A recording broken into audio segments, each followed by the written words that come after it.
টানা ৩৮ দিনের সংঘাত শেষে পাকিস্তানের মধ্যস্থতায় শান্তি আলোচনায় বসেছিল ইরান ও যুক্তরাষ্ট্র, কিন্তু ইসলামাবাদে অনুষ্ঠিত এই শান্তি আলোচনা কোনো সমঝোতা ছাড়াই ভেস্তে যায়। এ অবস্থায় হরমুজ প্রণালীতে অবরোধের ঘোষণা দিয়েছেন মার্কিন প্রেসিডেন্ট ডোনাল্ড ট্রাম্প। তবে ট্রাম্পের হুমকিকে বৃদ্ধাঙ্গুলি দেখিয়ে হরমুজ প্রণালী পাড়ি দিয়েছে একটি ইরানি সুপার ট্যাঙ্কার। বুধবার ১৫ই এপ্রিল ইরানের ফার্স নিউজ এজেন্সি এক প্রতিবেদনে এই তথ্য জানিয়েছে।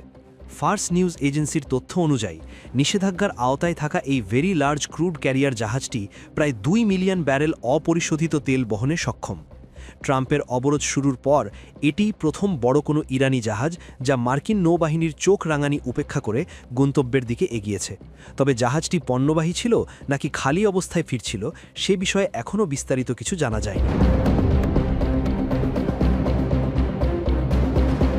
এদিকে ইসলামাবাদের শান্তি আলোচনা ব্যর্থ হওয়ার পরপরই সোমবার ১৩ই এপ্রিল ওয়াশিংটন সময় রাত ৮টা থেকে হরমুজ প্রণালীতে ইরানের উপসাগরীয় বন্দরগুলো কার্যত অবরুদ্ধ করার নির্দেশ দেন ডোনাল্ড ট্রাম্প। সামাজিক যোগাযোগ মাধ্যম ট্রুথ সোশ্যালে দেওয়া এক পোস্টে ট্রাম্প অত্যন্ত কঠোর ভাষায় সতর্ক করে বলেছিলেন যে ইরানের কোনো জাহাজ যদি অবরুদ্ধ অঞ্চলের কাছে আসে তবে তাৎক্ষণিকভাবে সেটি ধ্বংস করা হবে।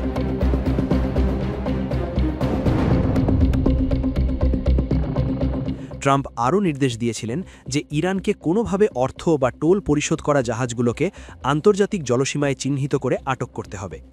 তার এই ঘোষণার মূল উদ্দেশ্য ছিল ইরানের তেল রপ্তানি এবং অর্থনীতির মূল স্রোত সম্পূর্ণ বন্ধ করে দেওয়া। মার্কিন নৌবাহিনীর কড়া পাহারার মধ্যেই শুধু ইরান নয়, মঙ্গলবার চীনের একটি তেলের ট্যাঙ্কারও সফলভাবে প্রণালীটি পার হয়েছে।